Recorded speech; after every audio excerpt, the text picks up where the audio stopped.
تیسرے ہیں النضر بن الحارث، یہ اللہ کے رسول صلی اللہ علیہ وسلم کے دشمنوں میں سے بڑے خطرناک دشمن شمار ہوتے تھے، بہت زیادہ انہوں نے تکلیف دی۔ تو یہ اپنی جو تاریخوں میں ان کی گفتگو آئی ہے، تو یہ قریش سے کہتے ہیں کہ اے قریش، تم ایک ایسے معاملے میں گر گئے ہو کہ اب تک ایسی آزمائش میں تم نہیں گر چکے۔ یہ محمد صلی اللہ علیہ وسلم، یہ محمد تمہیں میں تمہارے سامنے پیدا ہوا، اور پیدا ہو کے بڑا ہوا، بڑا ہونے کے ارضاکم عقلا، سب سے زیادہ تم لوگ ان کے عقل سے راضی تھے، سب سے زیادہ عقل مند سمجھتے تھے۔ وَأَصْدَقُكُمْ حَدِيثًا، اور تم میں سب سے زیادہ سچی بات کہنے والے۔ وَأَعْظَمُكُمْ أَمَانَةً، اور تم میں سب سے زیادہ امانت دار رہے۔ اور جب ان کی عمر 40 سال کی ہو گئی، بچپن گزر گیا، جوانی گزر گئی، اب اس کے بعد پختہ عمر ہو کے، سمجھداری کی اور میچورٹی کی عمر ہو کے 40 سال کے ہو گئے، اور اس وقت آپ نے نبوت کا اعلان کیا، تو اے قریش، اب آپ کہتے ہو محمد ساحر جادوگر ہے، محمد کاہن ہے، محمد مجنون ہے، تو اب الزام لگا رہے ہیں۔ جب کہ انہوں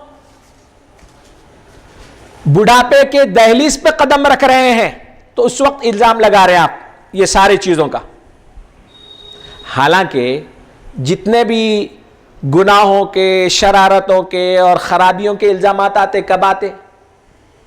جوانی میں آتے، لڑک پن، اور بھائی بچپن تھا، جوانی تھی، اس میں ایسا کر لیے، ایسا کر لیے، وہ کر لیے۔ اب یہ عمر میں 40 سال کے بعد تو سب کچھ ہو جائے، جو شرارتوں کی اس کی عمر رہتی وہ سب ختم ہو جاتی، آدمی مکمل پختہ ہو جاتا۔ اللہ کے رسول دیکھیے آپ، اللہ تعالیٰ کی حکمت کیسی ہے، اس لیے انبیاء جتنے بھی آئے ہیں نا، انہوں نے لوگوں کو تبلیغ کا کام اور رسالت کا کام شروع کیا 40 سال کے بعد۔ تو 40 سال کے بعد جب آدمی کی عمر ہو جاتی تو اس وقت وہ مکمل عمر ہوتی، پختہ عمر ہوتی۔ 40 سال کے بعد والا آدمی جو بات کہتا ہے وہ عقل مندی کی بات رہتی، وہ سمجھداری اور حکمت کی بات رہتی۔ اس سے پہلے کی جو باتیں رہتی عام طور پہ جذباتیت کی باتیں رہتی، ادھر ادھر کی باتیں رہتی، اس میں دوسرے چیزوں کا دخل بہت زیادہ رہتا، سمجھداری کم رہتی۔ اسی لیے اللہ تعالیٰ نے اکثر و بیشتر انبیاء کو 40 سال کے بعد لوگوں میں تبلیغ کے لیے بھیجا۔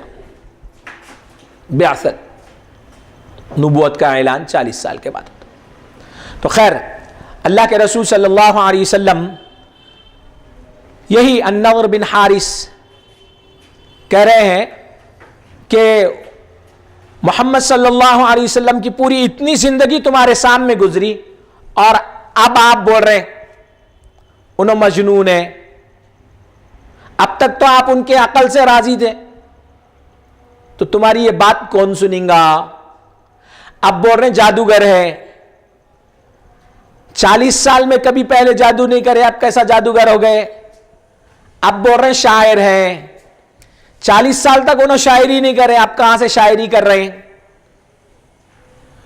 تو یہ النضر بن الحارث کا مطلب یہ تھا کہ تم حضور اکرم صلی اللہ علیہ وسلم کی شخصیت کو متاثر کرنے کے لیے، مسخ کرنے کے لیے جو الزامات لگا رہے ہیں، کوئی بھی عقل مند آدمی ان الزامات کو قبول نہیں کرے گا،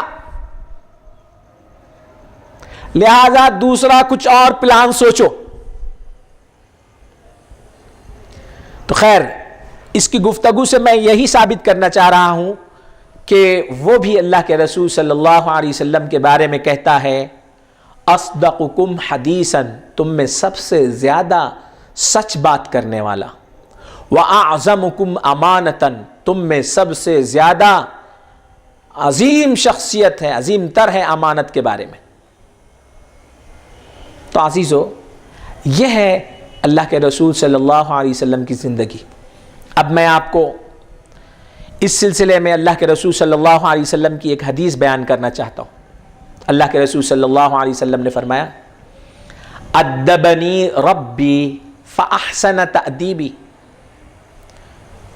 مجھے میرے رب نے ادب سکھایا ہے, مجھے کیریکٹرز کی تعلیم اور ادب کی تعلیم میرے رب نے دی ہے. فاحسن تأدیبی, اور بہت اچھی ادب سکھائے ہیں, بہت اچھی تادیب اور حسن اخلاق کی تعلیم دی, بہت اچھے ادب کی تعلیم دی. تو اللہ کے رسول صلی اللہ علیہ وسلم نے اسی لیے فرمایا, بعثت لأتمم مکارم الاخلاق, میں بھیجا گیا ہوں اس لیے تاکہ اخلاق, اچھے اخلاق کے بلند مرتبے کو مکمل کر دوں. اور وہ اخلاق اللہ کے رسول صلی اللہ علیہ وسلم کو کس نے سکھائے؟ اللہ نے. ادبنی ربی, میرے رب نے مجھ کو یہ ادب سکھایا ہے. تو اسی لیے اللہ کے رسول صلی اللہ علیہ وسلم کا بچپن سچائی اور امانت داری کے اوپر رہا.